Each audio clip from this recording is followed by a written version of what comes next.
जदों वेखां कम खुदा तेरे उदों नचने नूं दिल करदा ए। जदों वेखां कम खुदा तेरे उदों नचने नूं दिल करदा। रूह बागो बाग दो जावे, रूह बागो बाग दो हो जावे, रूह बागो बाग दो हो जावे। जदों सिर उत्ते हथ तरदा ए, जदों वेखां कम खुदा तेरे उदों नचने नूं दिल करदा ए। जदों वेखां कम खुदा तेरे उदों नचने नूं दिल करदा ए। 38 साल दे रोगी पल विच पैरां ते उठ पैंदे ने, जन्म दे अन्ने वेख के दुनिया तन तन तेनू कहंदे ने। रोगां तो छुट जांदे रोगी, रोगां तो छुट जाते रोगी, रोगां तो छुट जांदे रोगी। आन जो पल्ला फड़दा ए, जदों वेखां कम खुदा तेरे उदों नचने नूं दिल करदा ए। अपने हाथों को हिलाते हुए सज्जन सब भाई सब बहनें उसकी रूह में उदों नचने नूं दिल करदा। जदों वेखां कम खुदा तेरे उदों नचने नूं दिल करदा ए। जदों वेखां कम खुदा तेरे उदों नचने नूं दिल करदा ए। जदों वेखां कम खुदा तेरे उदों नचने नूं दिल करदा ए। जदों वेखां कम खुदा तेरे उदों नचने नूं दिल करदा ए। जदों वेखां कम खुदा तेरे उदों नचने नूं दिल करदा ए। रूह बागो बाग दो हो जावे, रूह बागो बाग हो जावे, रूह बागो बाग दो हो जावे। रूह बागो बाग हो जावे। जदों सिर उत्ते हथ तरदा ए, जदों वेखां कम खुदा तेरे उदों नचने नूं दिल करदा ए। जदों वेखां कम खुदा तेरे उदों नचने नूं दिल करदा ए। जदों वेखां कम खुदा तेरे उदों नचने नूं दिल करदा ए। जदों वेखां कम खुदा तेरे उदों नचने नूं दिल करदा ए। रूह बागो बाग दो हो जावे, रूह बागो बाग हो जावे, रूह बागो बाग दो हो जावे। रूह बागो बाग हो जावे। जदों सिर उत्ते हथ तरदा ए, जदों वेखां कम खुदा तेरे उदों नचने नूं दिल करदा ए। जदों वेखां कम खुदा तेरे उदों नचने नूं दिल करदा ए। जदों वेखां कम खुदा तेरे उदों नचने नूं दिल करदा ए। जदों वेखां कम खुदा तेरे उदों नचने नूं दिल करदा ए।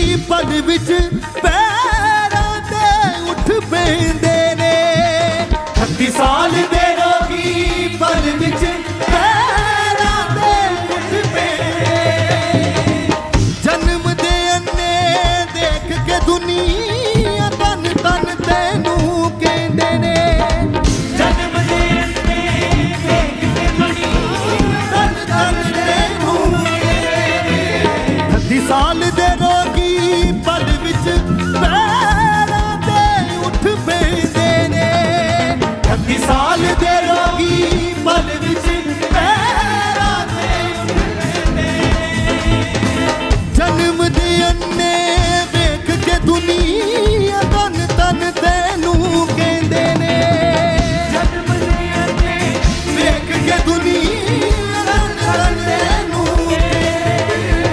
रोगां तो छुट जांदे रोगी रोगां तो छुट जाते रोगी रोगां तो छुट जांदे रोगी रोगां तो छुट जाते रोगी आन जो पल्ला फड़दा ए जदों वेखां कम खुदा दे उदों नचणे नूं दिल करदा ए जदों वेखां कम खुदा दे उदों नचणे नूं दिल करदा ए जदों वेखां कम खुदा तेरे उदों नचणे नूं दिल करदा ए ਜਦੋਂ ਵੇਖਾਂ ਕੰਮ ਖੁਦਾ ਤੇਰੇ ਉਦੋਂ ਨੱਚਣੇ ਨੂੰ ਦਿਲ ਕਰਦਾ ਏ रू बागो बाग तो हो जावे बागो बागो हो जावे रू बागो बाग तो हो जावे बागो बागो हो जावे जदों सिरी उते हथ तरदा ए जदों वेखां कम खुदा तेरे उदों नचणे नूं दिल करदा ए जदों वेखां कम खुदा तेरे उदों नचणे नूं दिल करदा ए जदों वेखां कम खुदा तेरे उदों नचणे नूं दिल करदा ए जदों वेखां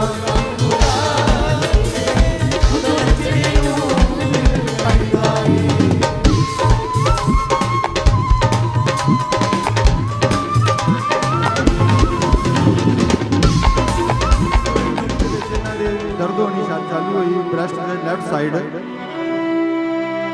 ਤੇ ਜਦ ਇਹਨਾਂ ਦੀ ਮੈਨੋਗ੍ਰਾਫੀ ਹੋਈ ਤੇ ਉਹਦੇ ਵਿੱਚ ਕੀ ਆਇਆ ਕਿ ਇਹਨਾਂ ਦੇ ਬ੍ਰੈਸਟ ਦੇ ਵਿੱਚ ਕੀ ਆ ਕੈਂਸਰ ਜਿਹੜੀ ਆ ਫੈਲ ਚੁੱਕੀ ਆ ਤੇ ਉਹਨਾਂ ਡਾਕਟਰ ਸਾਹਿਬ ਨੇ ਕਿਹਾ ਕਿ ਬ੍ਰੈਸਟ ਦੀ ਜਿਹੜੀ ਆ ਇੱਕ ਸਾਈਡ ਤੋਂ ਜਿਹੜੀ ਆ ਰਿਮੂਵ ਕਰਨੀ ਪਵੇਗੀ ਤੇ ਉਹਦੇ ਵਿੱਚ ਕੀ ਆ ਕਿ ਜਾਨ ਦਾ ਵੀ ਖਤਰਾ ਹੋ ਸਕਦਾ। इस बहन का नाम सुमन है और ये अमृतसर के रहने वाले हैं। जनवरी 2024 में ये बहन के ब्रेस्ट के लेफ्ट साइड के ऊपर अचानक से दर्द होनी शुरू हुई और उसमें ब्रेस्ट में इतना भारीपन था, दर्द बर्दाश्त से बाहर हो चुकी थी और सारी रात ये रोते रहते थे। ਤੁਸੀਂ ਦੱਸੋ ਆਪਣੀ ਟੈਸਟਮਨੀ ਕਿਵੇਂ ਸਟਾਰਟ ਹੋਈ, ਕਿਵੇਂ ਪ੍ਰੋਬਲਮ ਹੋਈ?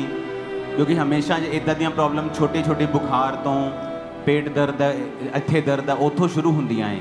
ਤੁਹਾਨੂੰ ਕਿਵੇਂ ਪਤਾ ਲੱਗਾ ਤੁਹਾਨੂੰ ਕੈਂਸਰ ਹੈ? ਕਿਵੇਂ ਸ਼ੁਰੂਆਤ ਹੋਈ? ਸਾਰੀ ਗੱਲ ਦੱਸੋ। ਪਾਸ਼ਾ ਜੀ ਇਹਨਾਂ ਨੂੰ ਜਨਵਰੀ 2024 ਦੇ ਵਿੱਚ ਇਹਨਾਂ ਨੂੰ ਦਰਦ ਹੋਣੀ ਚਾਲੂ ਹੋਈ ਬ੍ਰੈਸਟ ਦੇ ਵਿੱਚ ਤੇ ਜਦ ਇਹਨਾਂ ਦੇ ਦਰਦ ਵੱਧਦੀ ਗਈ ਤੇ ਕਾਫੀ ਚਿਰ ਬੀਤਣ ਤੋਂ ਬਾਅਦ ਇਹ ਪ੍ਰੇਅਰ 'ਚ ਰਹਿੰਦੇ ਸੀ। ਇਹਨਾਂ ਨੂੰ ਮੈਂ ਕਹਿਣਾ ਕਿ ਤੂੰ ਕਿਸੇ ਡਾਕਟਰ ਨੂੰ ਚੈੱਕ ਕਰਵਾ ਲਾ ਤੇ ਇਹਨਾਂ ਕਹਿਣਾ ਨਹੀਂ ਮੈਨੂੰ ਪਰਮੇਸ਼ਵਰ ਤੇ ਭਰੋਸਾ ਆ, ਤੁਸੀਂ ਇਹੋ ਜਿਹੇ ਸ਼ਬਦ ਮੂੰਹੋਂ ਨਾ ਕੱਢਿਆ ਕਰੋ ਤੇ ਕੋਈ ਗੱਲ ਨਹੀਂ ਮੈਂ ਠੀਕ ਹੋ ਜਾਣਾ।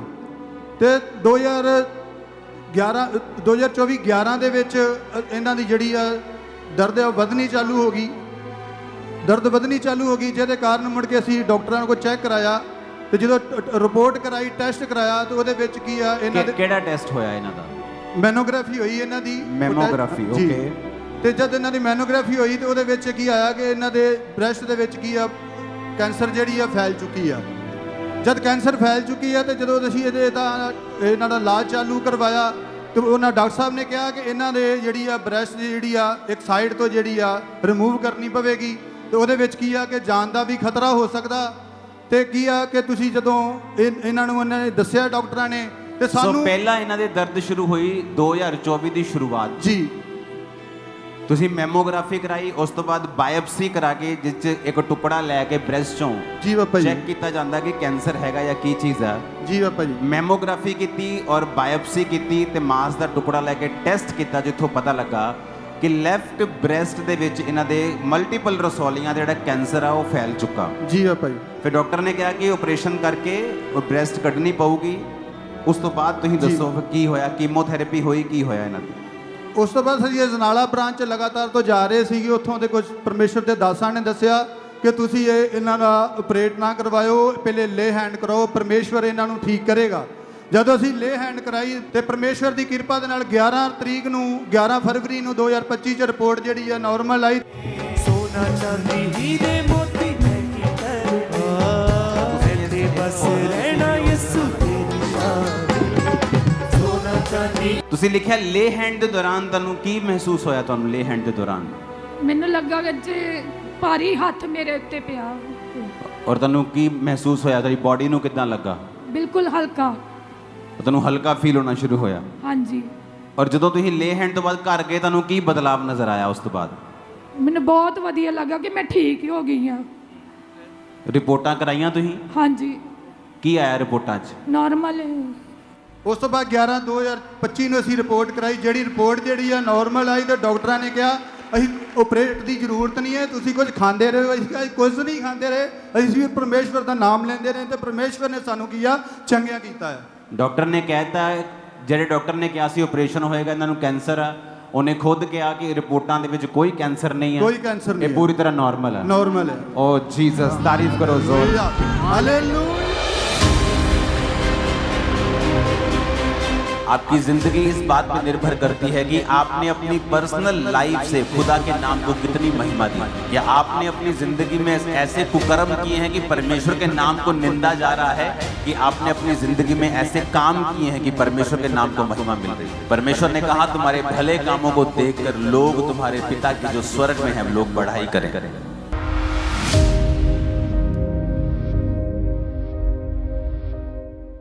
आपकी लाइफ ब्लेस करता है परमेश्वर जब आप पर्सनल जिम्मेवारी लेते हैं, कि मैं खुदावंद पर्सनल जिम्मेवारी लेता हूं कि मेरी जिंदगी से तेरे नाम को सिर्फ महिमा ही मिलेगी। जब आप अपने काम पर हैं, आप चोरी नहीं करते, ये एक पर्सनल महिमा है खुदावंद को देना कि ये क्रिश्चियन है इसलिए चोरी नहीं करता, परमेश्वर के नाम को महिमा मिलती है। आप अपने मोहल्ले में हैं, आप बाकियों की तरह चुगली नहीं करती, आपको नहीं इंटरेस्ट कि दूसरे के घर में क्या हो रहा है, आपको इंटरेस्ट है कि आज मैंने प्रार्थना की है कि नहीं की, आज मैंने बाइबल पढ़ी है कि नहीं पढ़ी, आज मेरे बेटे ने, मेरी बेटी ने, मेरे हस्बैंड ने परमेश्वर में समय बिताया है कि नहीं बिताया। आपको पता है कि अगर आप भी उनके जैसा ही करेंगे तो ये परमेश्वर की महिमा नहीं होगी। और जब आपकी जिंदगी से, पर्सनल जिंदगी से प्रभु की महिमा नहीं होती, वो आपको नहीं बढ़ाता। आपकी जिंदगी इस बात पे निर्भर करती है कि आपने अपनी पर्सनल लाइफ से खुदा के नाम को कितनी महिमा दी है। क्या आपने अपनी जिंदगी में ऐसे कुकर्म किए हैं कि परमेश्वर के नाम को निंदा जा रहा है, कि आपने अपनी जिंदगी में ऐसे काम किए हैं कि परमेश्वर के नाम को महिमा मिल रही है। परमेश्वर ने कहा तुम्हारे भले कामों को देखकर लोग तुम्हारे पिता की जो स्वर्ग में है लोग बढ़ाई करें। जब इजरायली लोग निकले वहां से तो बड़े चमत्कार दिखा के निकले। तो जब इजरायली लोग वहां पहुंचे नहीं जहां उनको पहुंचना चाहिए था, तो आप जानते हैं लोगों ने क्या कहा? लोगों ने परमेश्वर के नाम को निंदा दी। परमेश्वर ने कहा इनका परमेश्वर तो बड़ी बड़ी बातें करके इनको यहां से ले गया था, लेकिन वहां नहीं पहुंचाया जहां इन्हें पहुंचाने का वायदा परमेश्वर ने किया था। और वचन में क्या लिखा है कि इसके कारण परमेश्वर की निंदा हुई अन्य जातियों में। अन्य जातियों ने यह नहीं देखा कि अगर वो इजरायली नहीं पहुंचे कनान में तो उसका कारण, वो कारण नहीं ढूंढा उन्होंने।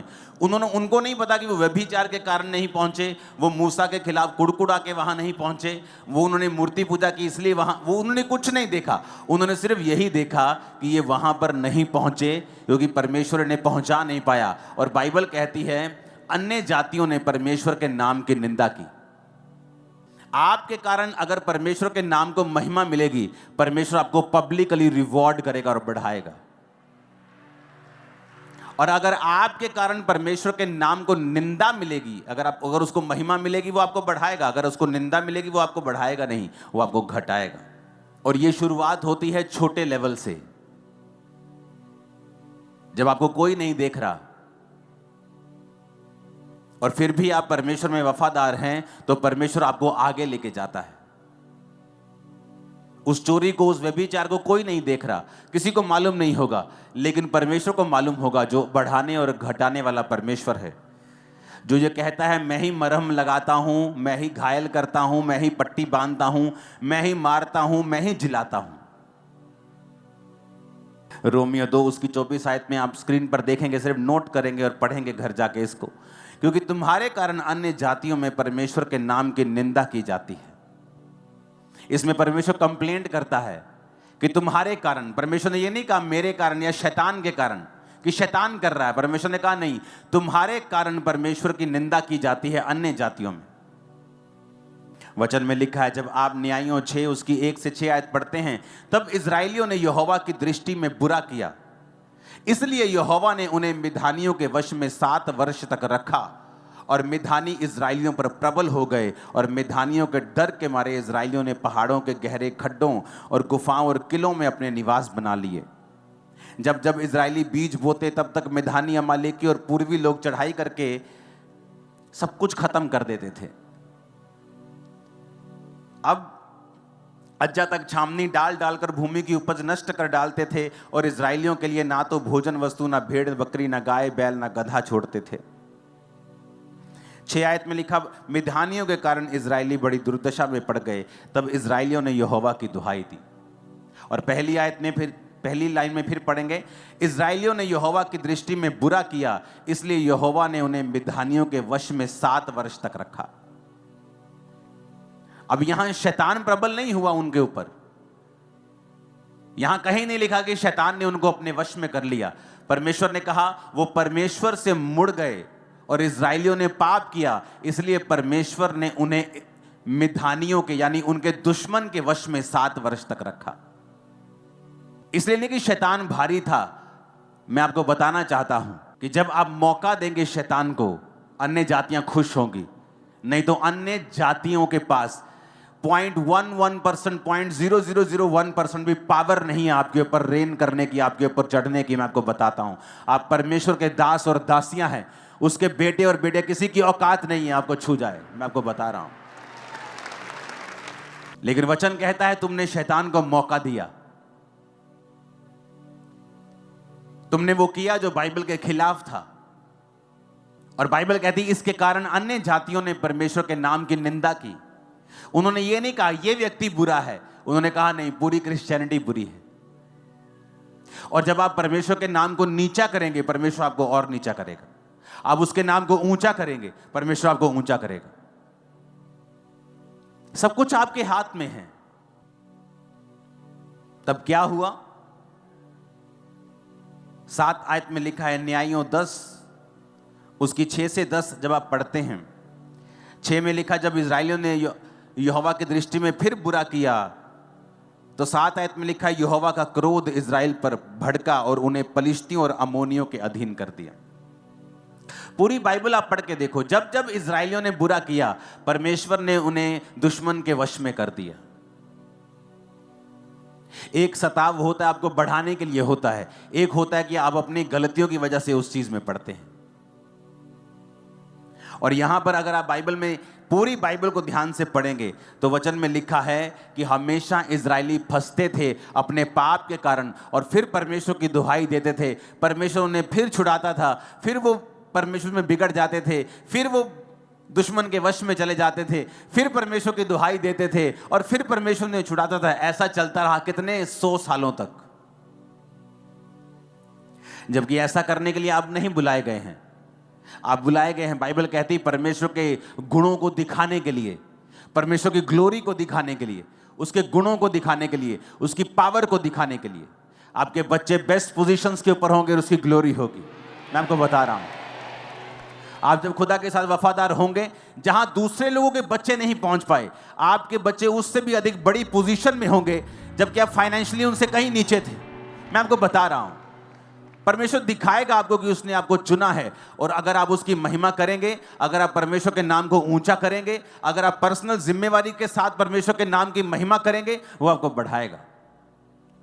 बाइबल कहती है सैमसन को भी इसीलिए चुना गया था, एक माइटी मैन ऑफ गॉड, जिसे चुना गया परमेश्वर ने पलिश्तियों के हाथ से इजरायलियों को छुड़ाने के लिए।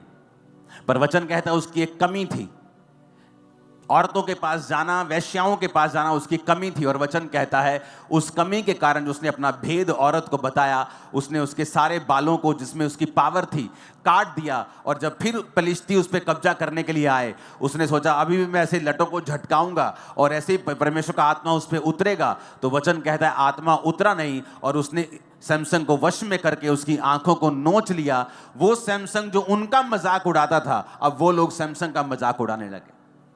कारण क्या था? शैतान। अरे शैतान तो लोगों को छू भी नहीं सकता, हम लोगों को शैतान तो टच भी नहीं कर सकता। बाइबल कहती है वो तो हमारे पांव की जूती के नीचे है।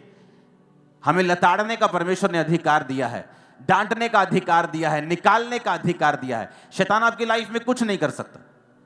लेकिन यहां पर सैमसन ने मौका दिया, और वचन कहता है उसके बाद सैमसन की बेइज्जती हुई। सैमसन की सारी चीजें जो उनके खिलाफ चलनी चाहिए थी, अब सैमसन के खिलाफ चल रही थी।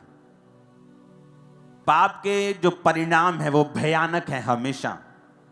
इसलिए कलीसिया को बताया जाता है, उस समय कलीसिया को गुस्सा लगता है, लोगों को गुस्सा लगता है, लेकिन उनको बताया जाता है कि जो तुम कर रहे हो इसका परिणाम भयानक है, इसका परिणाम अच्छा नहीं है। तो हमें अभी सुधर जाना चाहिए ताकि बाद में अन्य जातियों में भी परमेश्वर के नाम की निंदा ना हो।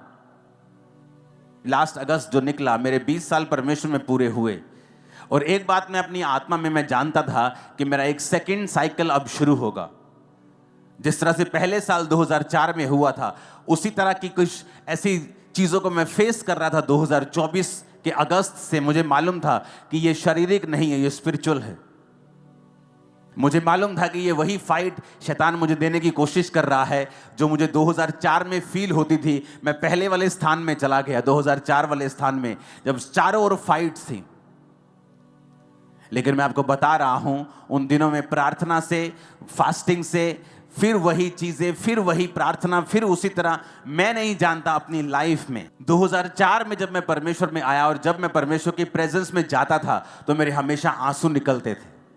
हमेशा, अगर मैं परमेश्वर की प्रेजेंस में 10 बार जा रहा हूं तो 10 बार मेरे आंसू निकलते थे। वो मेरी लाइफ की सिचुएशन ऐसी थी। और वही चीज मैंने महसूस की 2024 में, कि जब भी मैं परमेश्वर की प्रेजेंस में जा रहा हूं, मैं अजीब तरीके के साथ परमेश्वर के सामने दुहाई दे रहा हूं। लेकिन खुदावंद जब आपको ऐसी परीक्षाओं में डालता है, वो एक्चुअली आपको बढ़ाने के लिए होती हैं।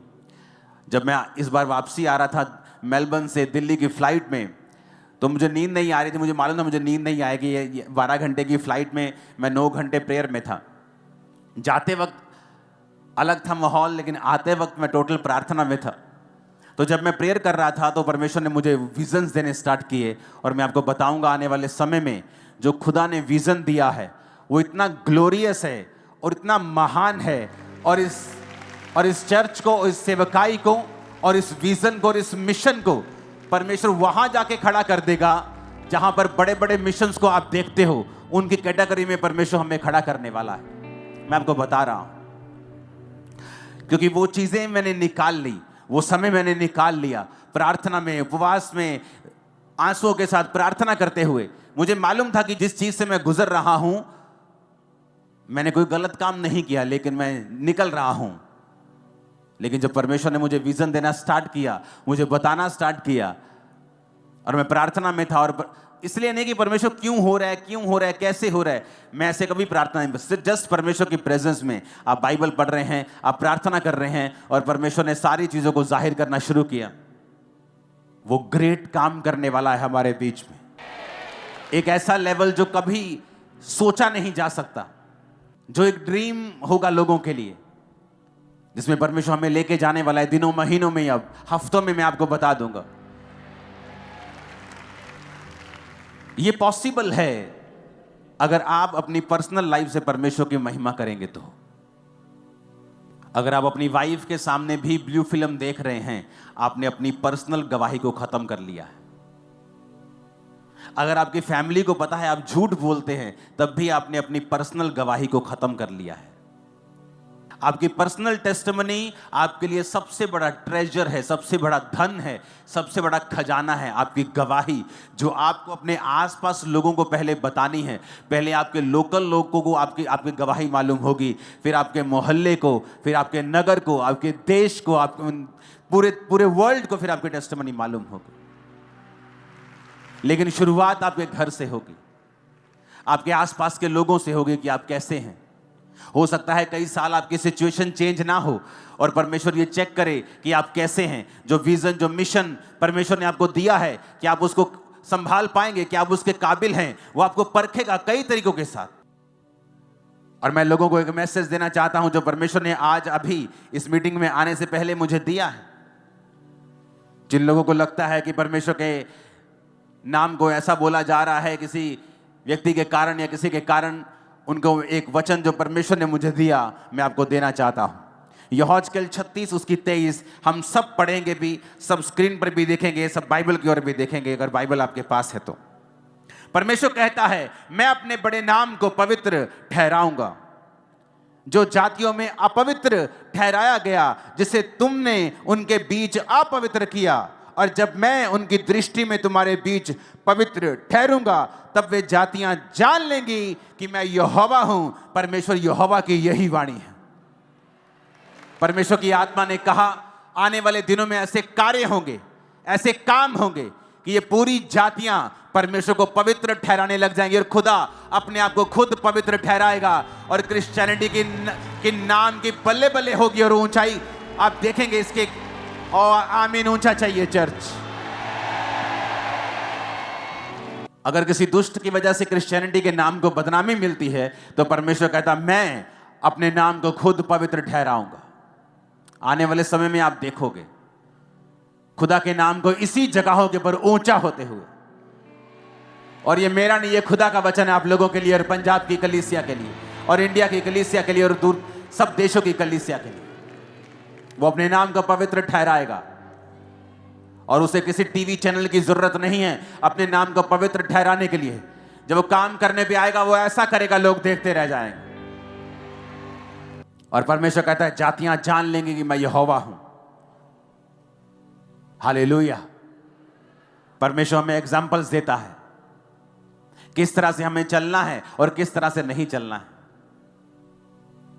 इसलिए बाइबल में जब भी आप देखेंगे तो परमेश्वर के जो लोग थे उनकी गलती को छुपाया नहीं गया है। यह नहीं कि अगर दाऊद ने व्यभिचार किया तो उसकी गलती को छुपा दिया कि दाऊद ने नहीं किया। परमेश्वर ने बताया कि दाऊद ने व्यभिचार किया और उसकी वजह से दाऊद को मुसीबतें सहनी पड़ी, उसके घर में तलवार चली, दाऊद को फिर नंगे पांव वहीं भागना पड़ा जहां से उसने शुरुआत की थी।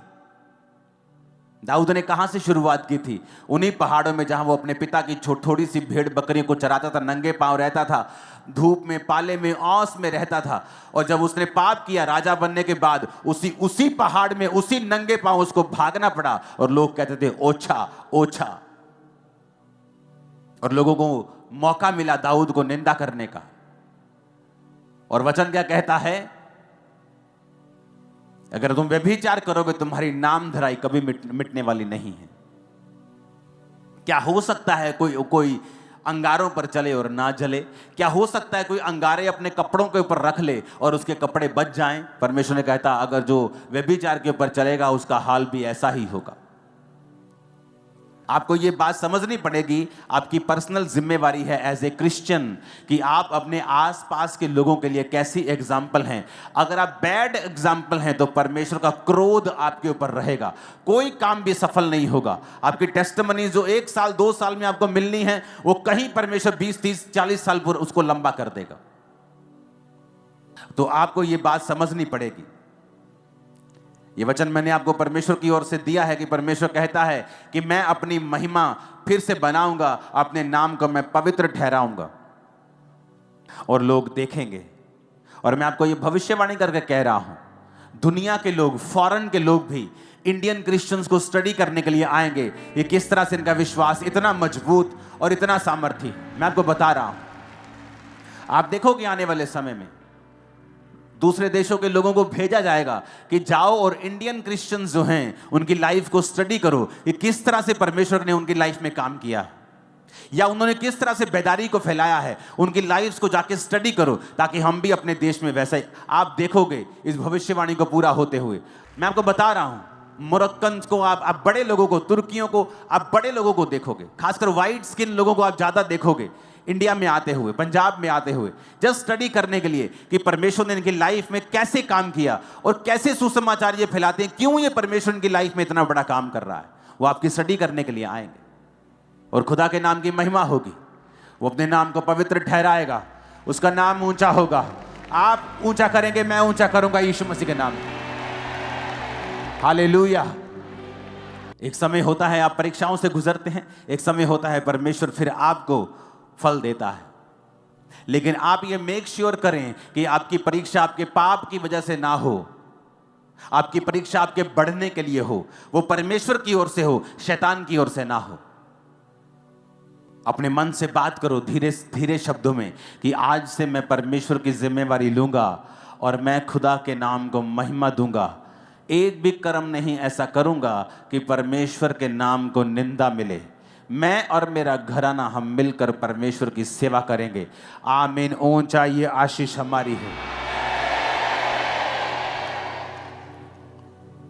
हालेलुया। तैयार हो खुदावंद की महिमा करने के लिए? पर्सनल जिम्मेवारी है आपकी लाइफ पर, परमेश्वर आपको देख रहा है। आपका जो मन है वो परमेश्वर से लगा होना चाहिए। अगर आपका मन प्रभु से लगा हुआ है, जब आप चर्च में नहीं हैं या फायर एटमॉस्फेयर में नहीं हैं, आप वर्शिप के माहौल में नहीं हैं, जस्ट अपने वर्क प्लेस पे हैं, कहीं घूम रहे हैं, कहीं जा रहे हैं, अगर आपके मन में हमेशा परमेश्वर के साथ आप जुड़े हुए हैं, आपको मालूम होगा क्या गलत है और क्या सही है। मुझे ये नहीं करना है, मुझे ये करना है। बाइबल कहती है जब आप पाप करते हैं छोटा सा, आपका विवेक निर्बल हो जाता है। क्या हो जाता है? कमजोर हो जाता है। आप छोटे छोटे पाप करते हैं ना, और ऐसे पाप करते हैं आपको मालूम होता है कि ये पाप है, धीरे धीरे वो पाप आपकी लाइफ में रेगुलर हो जाता है। अगर आपके शरीर को थकावट हो जाए एक दिन तो बहुत महसूस होती है, लेकिन जब लगातार वो चलती जाती है आप हैबिचुअल हो जाते हैं कि ये प्रॉब्लम आपकी लाइफ में है। जब एक व्यक्ति छोटे छोटे पाप करता है, आंखों का पाप, व्यभिचार, कुछ मोबाइल पे देख लिया, कुछ गलत काम कर लिया, उसका विवेक निर्बल हो जाता है। जब आप निर्बल हो जाते हैं, तब अगर आप अपनी निर्बलता का इलाज ना करें तो आप मर जाते हैं। और जब विवेक मर जाता है, मैं आपको बता रहा हूं, वो अगर वो पाप भी करेगा उसका विवेक उसे दोषी नहीं ठहराता। पता है क्यों? क्योंकि उसका विवेक मरा हुआ है। एक मरा हुआ बंदा इल्जाम नहीं लगा सकता। एक मरा हुआ व्यक्ति नहीं कह सकता ओ तेरे मुंह पे दाग लगा हुआ है, ओ तेरे कपड़ों पे दाग है। मरा हुआ व्यक्ति नहीं कह सकता। जब पाप कर करके विवेक को खत्म ही कर लिया, विवेक मार ही लिया, तो विवेक दोषी क्यों ठहराएगा फिर आपको? फिर विवेक आपको दोषी नहीं ठहराएगा, क्योंकि आपका विवेक तो मरा हुआ है। अगर मरा हुआ ना होता तो इतने बड़े बड़े आप काम ना करते। कितने मेरी बातों को समझ रहे हैं? आप प्रभु में सही चल रहे होते हैं, आप कुछ गलत करते हैं, हल्का सा भी आपके अंदर गिल्टी की भावना आती है। कितने मेरी बात को समझ रहे हैं? चाहे आप थोड़ा सा डांट भी नहीं किसी, आपके अंदर गिल्टी की भावना आती है, गिल्टी फील होता है। लेकिन कईयों को नहीं होता है। क्यों? क्योंकि वो अपने विवेक को निर्बल कर करके विवेक को मार चुके हैं, डेड कर चुके हैं, डेथ हो गई है विवेक की। अब वो कुछ भी कर रहे हैं क्योंकि उनका विवेक उन्हें दोषी कहते। विवेक दोषी नहीं ठहराता तो आप दोषी नहीं। बाइबल ऐसा नहीं कहती। बाइबल कहती है वचन तुम्हें दोषी ठहराता है, सिर्फ विवेक नहीं। अगर वचन तुम्हें दोषी ठहराता है तो तुम दोषी हो। अगर तुम्हारा विवेक मर ही चुका है तो वो तुम्हें दोषी कैसे ठहराएगा? क्योंकि तुमने उसे खत्म कर दिया है पाप कर करके। हालेलुया। तो जब आप पहले स्टेप पे होते हैं और आपके अंदर गिल्टी आती है कि नहीं, ये मुझे गलत लग रहा है, ये थोड़ी सी चोरी, इनडायरेक्ट चोरी, ये चीजें, तभी उसको इलाज करना है, तभी अपने दुर्बलता का इलाज करना है। विवेक को तभी कमजोर होने से बचाना है और उसे मजबूत रखना है, क्योंकि विवेक जब कमजोर हो जाएगा धीरे धीरे वो मर जाएगा, और जब मर जाएगा तुम कुछ भी कर लो, कत्ल भी कर दोगे, तुम कहोगे कोई बात नहीं, मूसा ने भी किया था। फिर तुम एग्जाम्पल्स ढूंढने लगोगे बाइबल में से, और तुम वचन का आसरा लेकर फिर गलत काम करोगे, क्योंकि तुम्हारा विवेक जो है वो मर चुका है।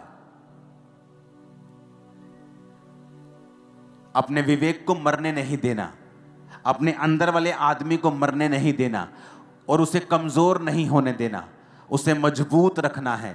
क्योंकि जब आपका विवेक सही होता है तब परमेश्वर आपके अंदर एक विश्वास का उत्पत्ति करता है। अगर आपकी लाइफ में एक बड़ा काम आपको करना है कि ये मेरी लाइफ में हीलिंग होनी चाहिए, खुदावन ये मेरा बेटा बचना चाहिए, प्रभु ये मेरी बेटी मसीह में आनी चाहिए, प्रभु मेरा हस्बैंड मसीह में आना चाहिए, उसके लिए आपको संपूर्ण फेथ चाहिए कि आप प्रार्थना में बैठे, खुदावन मेरे हस्बैंड के दिल दिमाग रुझ जिस्म जान पे अपना अधिकार कर, जितनी अंधकार की शक्तियां इसके जीवन में मैं डांटती हूं, यीशु के नाम में इसके जीवन को छोड़ के जाए। ये दलेरी कब आएगी? जब आपके अंदर विश्वास होगा कि यीशु के नाम में मैं सारे बंधन अपनी लाइफ के गरीबी के, हमारी लाइफ में जितने गरीबी के श्राप हैं मेरे परिवार पर, मैं सारे बंधन तोड़ता हूं, डांटता हूं यीशु के नाम में। ये दलेरी कैसे आएगी? जब विवेक ऊंचा होगा और विश्वास हाई होगा। जब आपका विवेक निर्बल नहीं होता और आप विवेक मजबूत होता है, आपको पता है आप किसी बात में दोषी नहीं, आपका विश्वास टॉप पे होता है। क्यों? जब आपका विवेक सही होता है, आपका कनेक्शन प्रभु के साथ तार जुड़ी होती है। जब तार जुड़ी होती है, प्रभु आपसे बात करता है, आपको सुनाई देती है। निर्बल विवेक में जब प्रभु बात करता है तो कभी सुनाई देती है, कभी आधी सुनाई देती है, कभी अधूरी, कभी सुनाई देती है, कभी सुनाई देती नहीं है। जब विवेक मरा हुआ होता है तो परमेश्वर चिल्ला चिल्ला के भी बात करे, आपको कभी मालूम नहीं होगा कि प्रभु क्या चाहता है। जब विवेक मजबूत होता है, उससे क्या होता है, आपका मन आपको दोषी नहीं पाता। आप जब प्रार्थना करते हैं, प्रभु के सामने जाते हैं, तो आपको एक हियाव होता है कि मैं जो मांग रहा हूं परमेश्वर मुझे देगा। बाइबल का जो विश्वास है आपके अंदर एक अजीब रीति का बन जाता है। और जब आपका विश्वास बढ़ने लगता है, आपका विवेक हाई लेवल पे होता है, आप प्रेयर करते हैं और शैतान भागता है। कितने मेरी बात को समझ रहे हैं? क्यों? अब आपको मालूम शैतान क्यों आपके विवेक को निर्बल करना चाहता है? ताकि आपका विश्वास कम हो, आपका कनेक्शन कंप्लीट ना हो, आपको प्रभु की आवाज सुनाई ना। आपको मालूम है एक बात, परमेश्वर हर एक जन से बात करता है। जरूरी नहीं वो आपसे कानों में बात करे, लेकिन वो हर एक जन से बात करता है। आपके सर्कमस्टेंसेस के द्वारा, वर्ड के द्वारा, आपके परमेश्वर के दास के द्वारा, किसी भी माध्यम के द्वारा आपसे वो बात करता है। अगर आपका विवेक निर्बल नहीं है, अगर आपका विवेक मरा हुआ नहीं है, आप उसकी बात को झट समझ जाते हैं, चाहे वो 4 साल का बच्चा क्यों ना हो, कि ये बात मुझे परमेश्वर ने बोली है।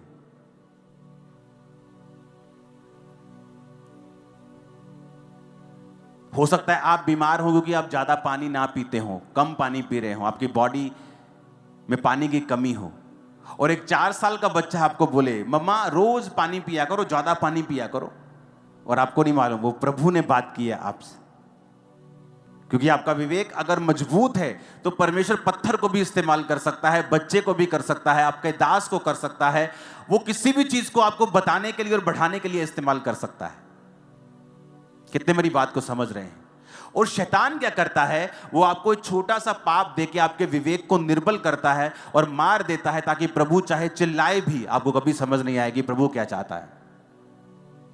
अपने विवेक को जीवित रखें और फिर देखें ये जर्नी कितनी एक्साइटमेंट से भरी हुई है, आशीषों से भरी हुई है।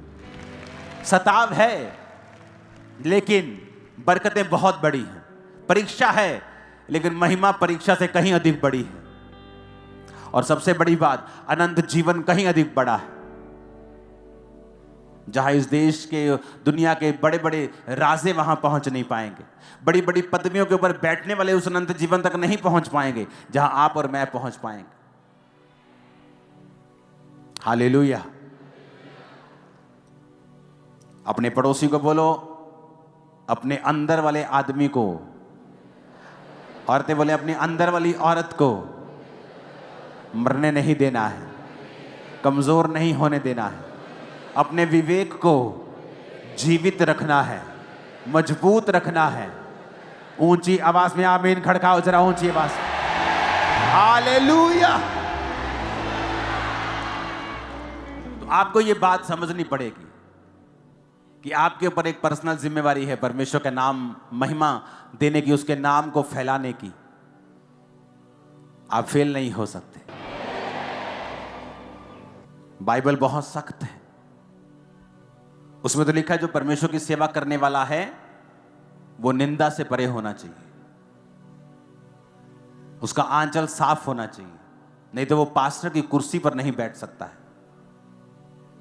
वचन तो इतना सख्त है कि आप सोच भी नहीं सकते। कई मामलों में आपको परमेश्वर में चलना होगा, बढ़ना होगा। दुनिया में क्या हो रहा है, लोग क्या कर रहे हैं, भूल जाओ, अपनी लाइफ देखो आपको क्या करना है। दुनिया के साथ क्या हो रहा है, लगातार फोन पे जुड़े रहते हो तुम लोग, छोड़ दो, अपनी लाइफ को चेक करो। वही शैतान किसी का सगा नहीं है, अगर वो एक के साथ कर सकता है दूसरे के साथ भी कर सकता है। अपने आप को चेक करो, अपने आप को बढ़ाओ, अपने परिवार का ध्यान रखो, अपनी स्पिरिचुअल लाइफ का ध्यान रखो, अपनी संगति का ध्यान रखो, मुझे क्या करना है। हालेलुया। एक बारिश की तरह, एक अग्नि के समान, या गिर जाए मुझ पे एक चादर के समान। एक बारिश की तरह, एक अग्नि के समान, या गिर जाए मुझ पे एक चादर के समान। हो दुगना और ताजा हो अभिषेक आज मुझ पे। हो दुगना और ताजा हो अभिषेक आज मुझ पे।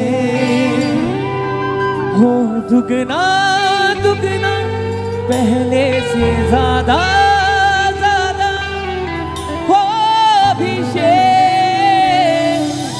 आज मुझ पे। अभिषेक कर दे मुझे तेरी रूह से कि मैं बन सकूं हूबहू तेरे जैसे। अभिषेक कर दे मुझे तेरी रूह से कि मैं बन सकूं हूबहू तेरे जैसे। हो दुगना और ताजा हो अभिषेक आज मुझ पे। हो दुगना और ताजा हो अभिषेक आज मुझ पे। हो दुगना दुगना पहले से ज्यादा ज्यादा हो अभिषेक आज मुझ पे। दुगना दुगना पहले से ज्यादा ज्यादा हो अभिषेक आज मुझ पे। एक बारिश की तरह, एक अग्नि के समान, या गिर जाए मुझ पे एक चादर के समान। एक बारिश की तरह, एक अग्नि के समान, या गिर जाए मुझ पे एक चादर के समान। हो दुगना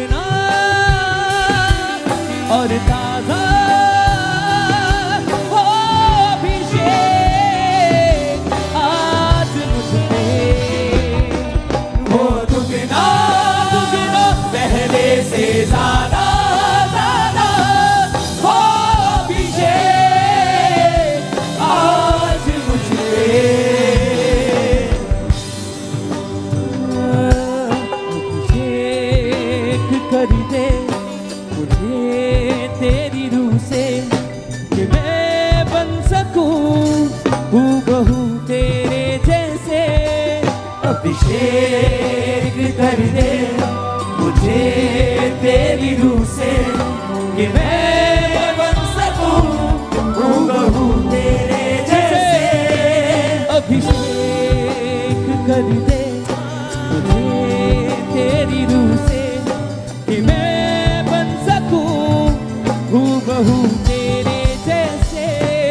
अभिषेक कर दे मुझे तेरी रूह से कि मैं बन सकूं हूबहू तेरे जैसे। वो दुगना दुगना पहले से ज्यादा ज्यादा हो अभिषेक आज मुझे। वो दुगना दुगना पहले से ज्यादा ज्यादा हो अभिषेक। तेरी नजरों से मैं देख सकूं तेरी बातों को मैं सुन सकूं एक ऐसी कृपा कर दे मुझ पे यीशु। तेरी नजरों से मैं देख सकूं तेरी बातों को मैं सुन सकूं एक ऐसी कृपा कर दे मुझ पे यीशु। तेरी नजरों से मैं देख सकूं तेरी बातों को मैं सुन सकूं एक ऐसी कृपा कर दे मुझ पे यीशु। तेरी नजरों से मैं देख सकूं तेरी बातों को मैं सुन सकूं एक ऐसी कृपा कर दे मुझ पे यीशु। वो दुगना और ताजा हो अभिषेक आज मुझ पे। वो दुगना पहले से ज्यादा ज्यादा हो अभिषेक आज मुझ पे। एक बारिश की तरह एक अग्नि के समान या गिर जाए मुझ पे एक चादर के समान।